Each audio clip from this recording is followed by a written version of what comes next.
दोस्तों, आज की कहानी है बूढ़े माता पिता अच्छे नहीं लगते। तो दोस्तों, कहानी शुरू करते हैं। रागिनी अपनी ननद के बेटे के उपनयन संस्कार में दिल्ली आई थी। सास ससुर 1 महीने पहले ही आ चुके थे। सास को इस अनुष्ठान के विधि विधान का अच्छा अनुभव था, इसलिए ननद ने जल्दी बुलवा लिया था। 10 साल पहले रिटायर हो चुके ससुर के पास जमा पूंजी के नाम पर कुछ विशेष नहीं बचा था। उनके घर का पहला नाती था सुदीप। सो यथाशक्ति अपनी तरफ से नाना और मामा ने उपहार दिए थे। रागिनी संस्कार वाले दिन ही पहुंच पाई थी। पति के साथ छुट्टी न मिल पाने के कारण ननद ने आमना सामना होते ही रागिनी समझ गई कि ननद का मन अच्छा नहीं है। फुर्सत मिलते ही दोपहर में ननद ने अपने मन की भड़ास निकाली शुरू कर दी।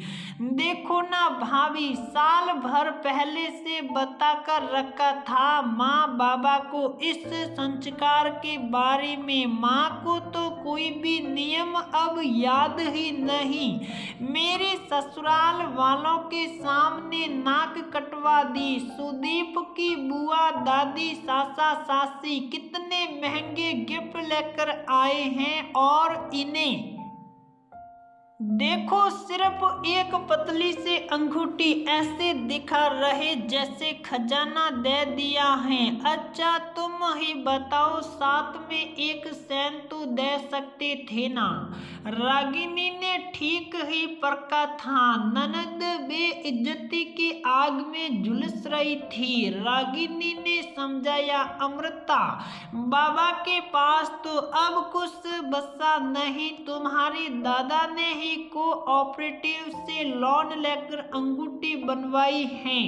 अभी छोटी बहन की शादी का कर्ज भी है सर पर। तुम बुरा मत मानो, जैसे ही हालात कुछ ठीक होंगे सुदीप को हम सेन जरूर देंगे।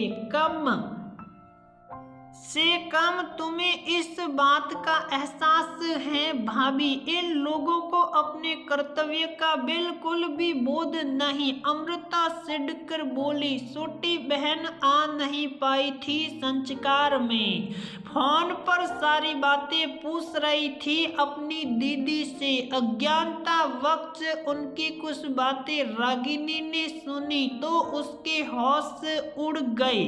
अरे नहीं रे, क्या बताऊं तुझे, माँ बाबा को झेलना ना किसी के बस का नहीं। पता नहीं भाभी कैसे झेल लेती हैं। बाबा को वेस्टर्न टॉयलेट में बैठने की आदत नहीं। कितनी बार कहा फ्लश अच्छे से कर दिया करो, सुनते ही नहीं। इतने मेहमान और उन्हें दिन में 10 बार चाय चाहिए, वो भी इस गर्मी में। और सुन, जनेयू हो जाने के बाद बोल रही हैं माँ को दिल्ली घुमाने के लिए। तू ही बता, इतने सारे मेहमान हैं, सबको ले जाना पड़ेगा। गाड़ी अगर बुक भी की तो मेरी ननद अपने हिस्से का खर्च दे ही देगी।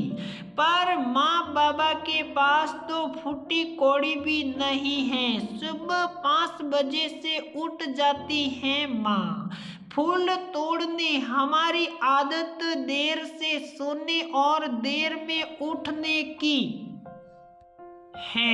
एक दिन बोला माँ को चाय बनाकर पी लेने के लिए, तो किचन में इतनी आवाज करने लगी कि सभी की नींद टूट छूट गई। अब तू ही बता, मेहमानों से भरे घर में माँ के लिए बिना प्याज लहसुन का खाना बन सकता है क्या? रागिनी असंभवित होकर एक बेटी के उद्गार सुन रही थी। जिस बाप ने अपनी बड़ी बेटी की शादी के लिए MIG वाला फ्लैट तक बेच दिया था, जो अपने बेटे की शादी में बेटी और दामाद को लेवाने गाड़ी बुक करके गया है, जिस माँ ने बेटे की शादी के अवसर पर बड़ी बेटी को नेग में मोटे कंगन बनवा कर दिया है, जिस नाती को गोद में लेकर पूरे कॉलोनी और हॉस्पिटल में मिठाई बांटी हो माँ बाप ने, आज बिना रुपयों के उनका सारा किया धरा शून्य हो गया। रागिनी ने अपनी ननद को समझाने की एक और कोशिश की, देखो समय अभी ठीक नहीं हमारा, कुछ ही दिनों में सब ठीक हो जाएगा। बाबा के पास सचमुच अब पैसे नहीं हैं, मैंने भी 7 सालों में नहीं देखा उन्हें बैंक से पैसे निकालते। रागिनी की बातें सुनकर और सिडती हुई वह बोली, भाभी अभी तुमने इन्हें पहचाना नहीं है, तुम सचेत रहना। अरे खर्च करने से पहले सोचना चाहिए ना कि हमारी कितनी हैसियत है। पिछली बार जब आए थे तो जाने का किराया भी नहीं था पास, तुम्हारे नंदोई ने टिकट करवाया, यह कोई अच्छी बात है क्या? माँ को हर दिन मीठा खाना है, बाबा को पान चाहिए, दिन में 10-20।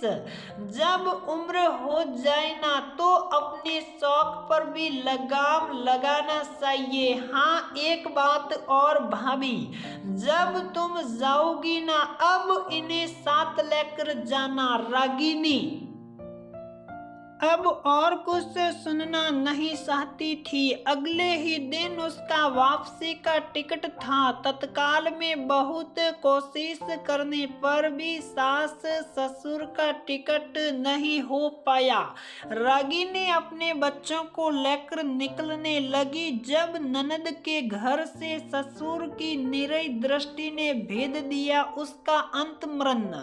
इतनी लाचारी वृद्धावस्था की, मुंह से एक भी शब्द नहीं बोले थे उस स्वाभिमानी पिता ने, पर उसके मन की वेदना मौन में झलक रही थी। रागिनी ने बड़ी मुश्किल से बचाया हुआ 500 का नोट उनके हाथों पर रखा छिपाकर और बदले में अपने हथेली पर उस बूढ़े बाप की आंखों का गरम गरम दर्द महसूस किया था। 15 दिनों के बाद 9 तपे की भीषण गर्मी में वृद्ध माता पिता अपने बेटे बहू के पास पहुंचे। आते ही सास अपनी बेटी के घर आयोजित अनुष्ठान का महिमा मंडन करने लगी। अपमान का बोध भी शायद कम हो जाता होगा वृद्धावस्था में, और भूल भी जाता है सब कुछ। ससुर ने बस रागिनी को अपने पास बुलाकर अमावट का एक पैकेट दिया जो उन्होंने स्टेशन के बाहर खरीदा था उसके लिए।